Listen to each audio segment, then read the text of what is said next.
Book of Heaven, Volume 2, Part 13. October 24th, 1899. The Cause of Chastisements. The Love of God for Creatures. This morning, my adorable Jesus came and transported me outside of myself, into the midst of the people. Jesus seemed to look at creatures with eyes of compassion, and the very chastisements appeared as infinite mercies of his, come out from the most intimate place of his most loving heart. Then turning to me, he told me, "My daughter, man is a product of the divine being, and since our food is love, always reciprocal, alike and constant among the three divine persons, since he came out of our hands, and from pure, disinterested love, he is like a particle of our food. Now, this particle has become bitter for us. Not only this, but the majority of them, by moving away from us, have made themselves pasture for the infernal flames, and food for the implacable hatred of demons, our capital enemies as well as theirs. This is the main cause of our sorrow for the loss of souls, because they are our own. They are something that belongs to us. Likewise, the cause that pushes me to chastise them is the great love I have for them, to be able to place their souls in safety. And Lord, it seems that this time you have no other words to say but of chastisements. Your power has other means to save these souls. And then, if I were certain that all the pain would fall upon them, and you would remain free, without suffering in them, I would resign myself. But I see that you are already suffering very much from those chastisements you have sent. What will happen if you continue sending more chastisements?" And Jesus: "Even though I suffer, love pushes me to send heavier scourges, and this because in order to make man enter himself and recognize what his being is, there is no means more powerful than making him see his own self undone. It seems that other means make him grow bolder. Therefore conform to my justice. I see well that the love you have for me pushes you very much not to conform to me, and you do not have the heart to see me suffer. But my mother also loved me more than all creatures. No one can equal her. Yet in order to save these souls, she conformed to justice, and she resigned herself to see me suffer so much. If my mother did this, could you not do it yourself?" And as Jesus was speaking, I felt my will being drawn so much to his that I almost could no longer resist conforming to his justice. I did not know what to say, so convinced I felt. However, I have not yet manifested my will.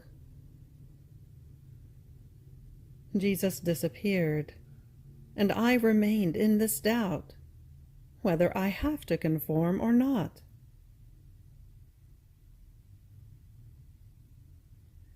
October 25th, 1899. The echo of the love of God and the echo of the ingratitude of creatures.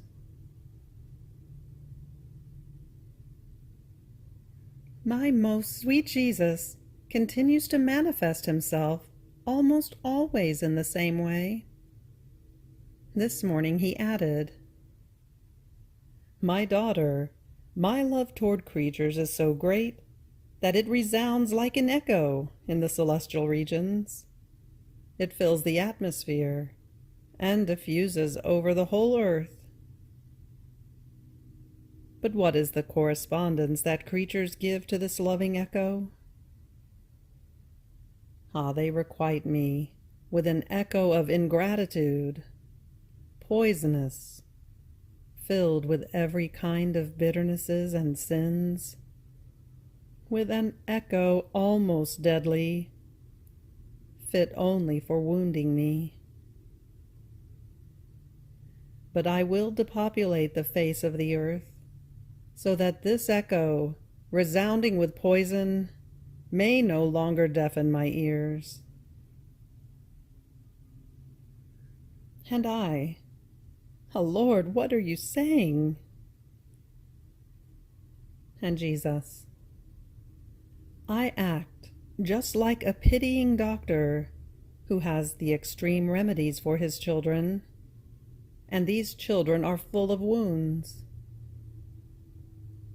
What does this father and doctor do, who loves his children more than his own life? Will he let these wounds become gangrenous? Will he let them perish for fear that by applying fire and knife they may suffer? No, never, though he will feel as if those instruments were applied on himself. In spite of this, he takes hold of the knife, rips and cuts the flesh open, and applies to it the poison, the fire, to prevent corruption from advancing further. Even though many times it happens that in these operations the poor children die, yet this was not the will of the father doctor.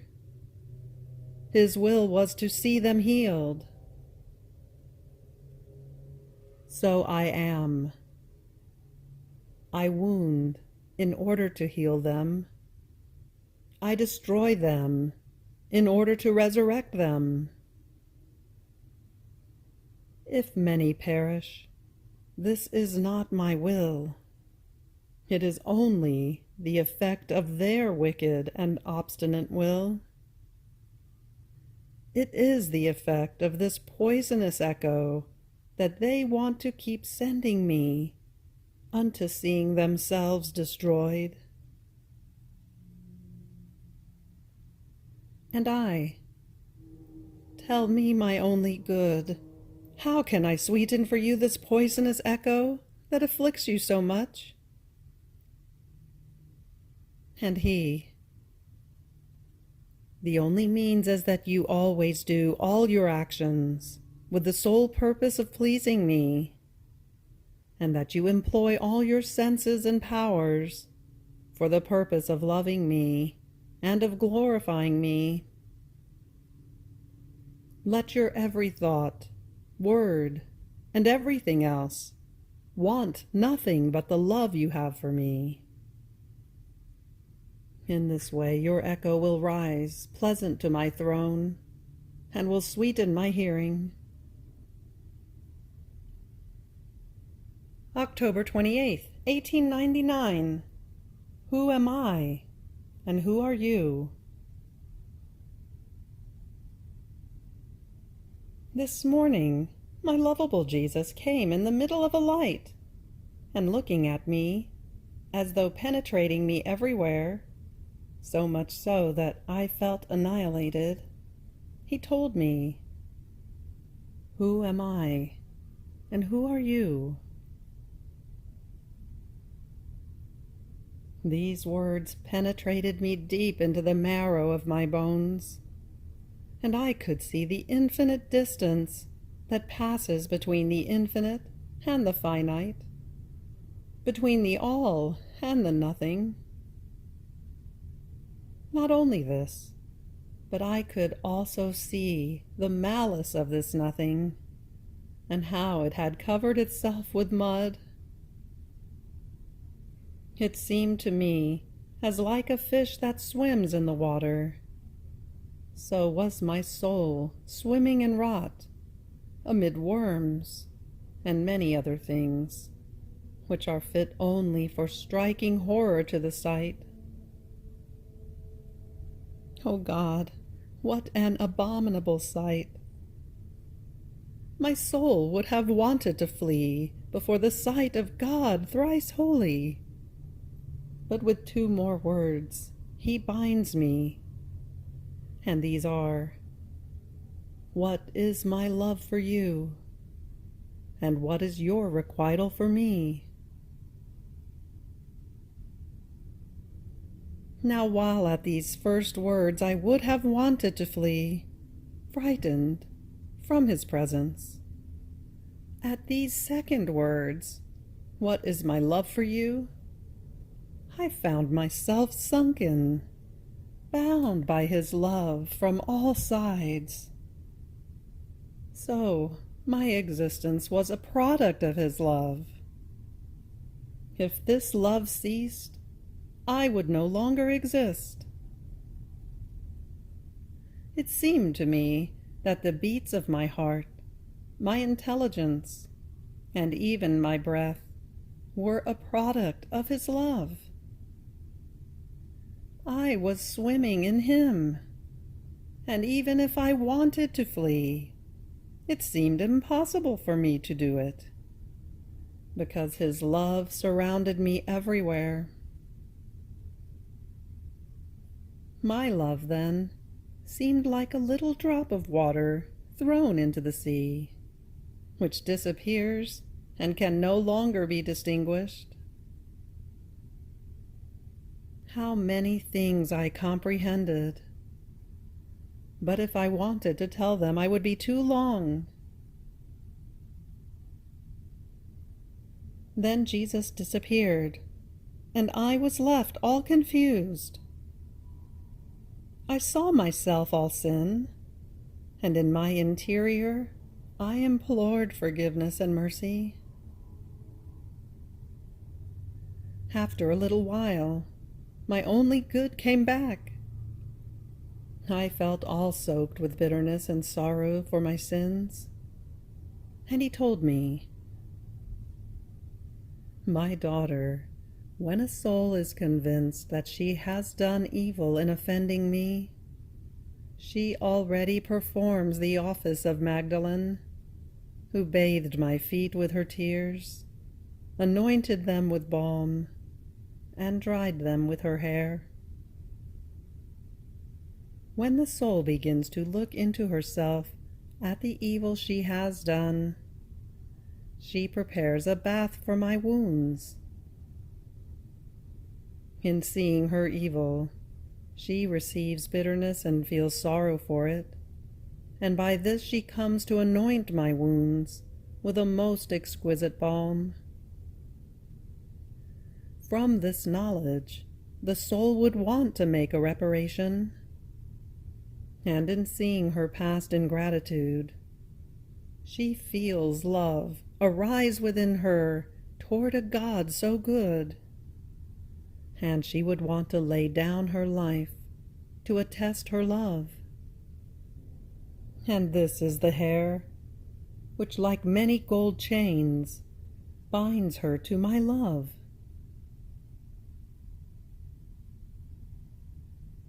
October 29th, 1899. The formation of the interior dwelling for Jesus. My adorable Jesus continues to come, but this morning, as soon as he came, he took me in his arms and carried me outside of myself. Being in those arms, I comprehended many things, and especially that in order to be in the arms of our Lord freely, and also to enter into his heart with all ease, and to go out of it as the soul best pleases, and not to be a weight or a bother for blessed Jesus, it was absolutely necessary to strip oneself of everything. Therefore, with all my heart, I said to him, "My dear and only good, what I ask of you for me is that you strip me of everything, because I see well that in order to be clothed again by you and live in you, and for you to live again in me, it is necessary for me to have not even a shadow of what does not belong to you." And he, all benignity, told me, "My daughter, the main thing so that I may enter into a soul and form my dwelling is total detachment from everything. Without this, not only can I not dwell in her, but not even any of the virtues can form its abode in the soul. After this, once the soul has made everything go out of herself, then do I enter, and united with the will of the soul, we build a house. The foundations of it are based on humility, and the deeper they are, the higher and stronger the walls will be. These walls will be built with the stones of mortification, cemented with the purest gold of charity.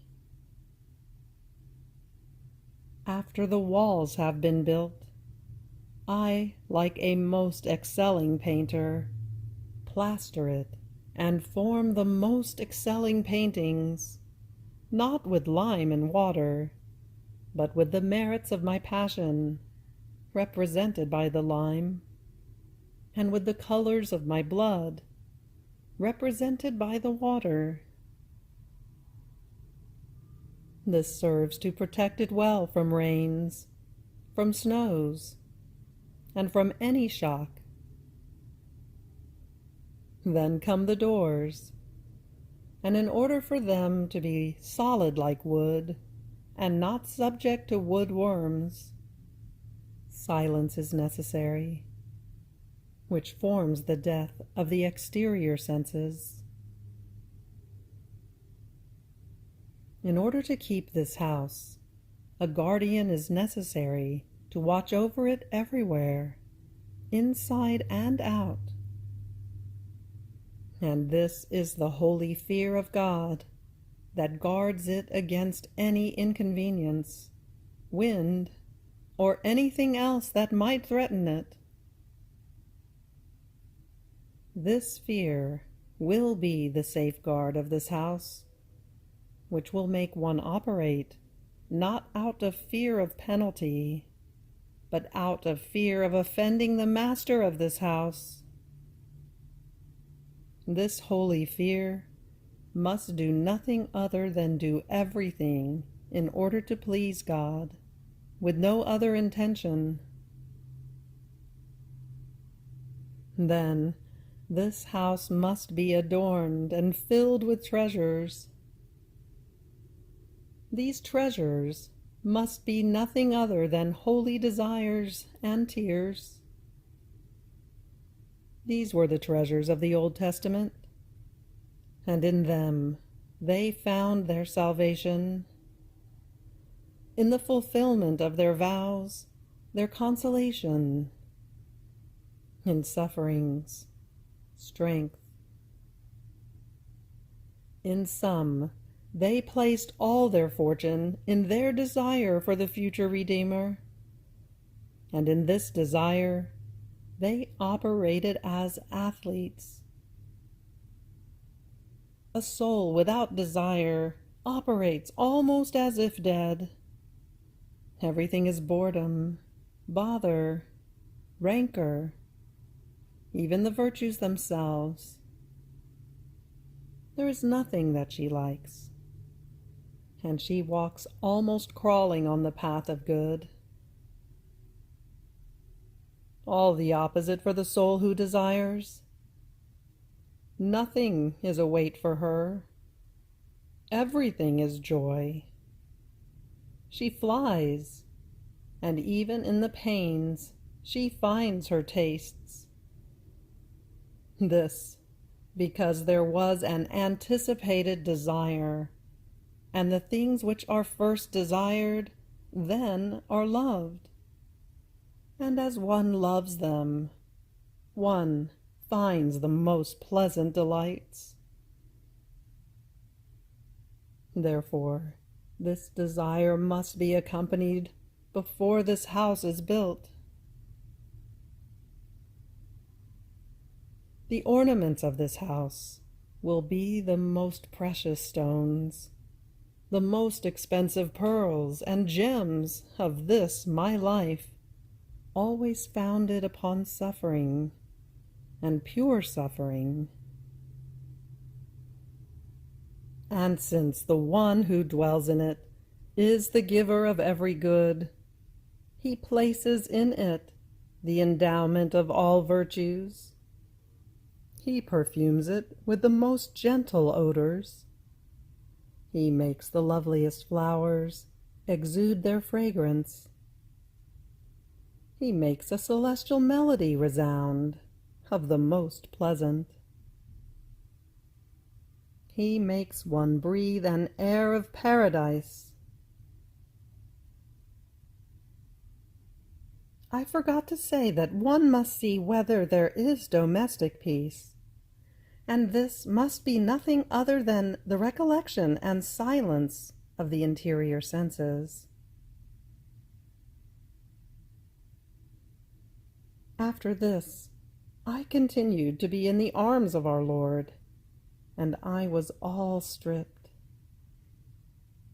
In the meantime, I saw the confessor there present, and Jesus told me, but it seemed to me that he wanted to joke with me to see what I would say.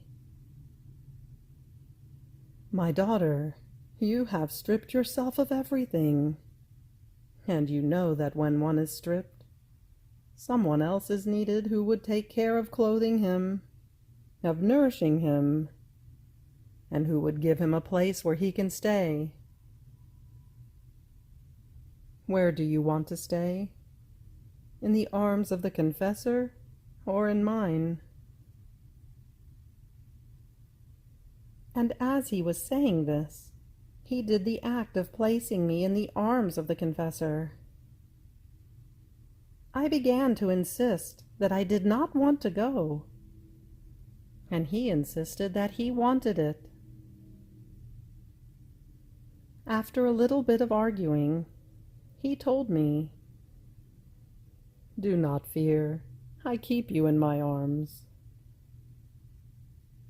And so we remained at peace.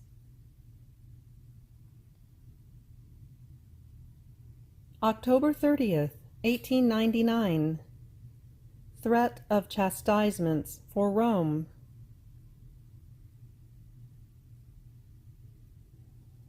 This morning, my benign Jesus came all afflicted, and the first words he spoke to me were, "Poor Rome, how you will be destroyed. In looking at you, I cry over you." And he was saying this with such tenderness as to arouse compassion. But I could not understand whether it was only about the people or also the buildings. Since I had the obedience not to conform to justice, but to pray, I said to him, "My beloved Jesus, when it is about chastisements, one must no longer argue, but only pray."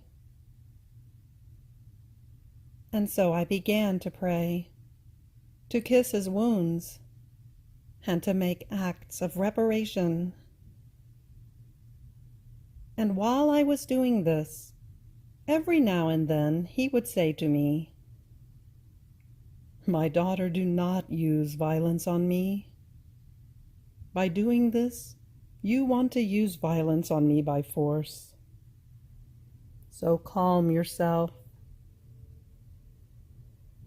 And I, "Lord, it is obedience that wants it so. I am not the one who does this." He added, "The river of iniquities is so great as to reach the point of preventing the redemption of souls. And prayer alone, and these wounds of mine, can prevent this raging river from absorbing them all into itself."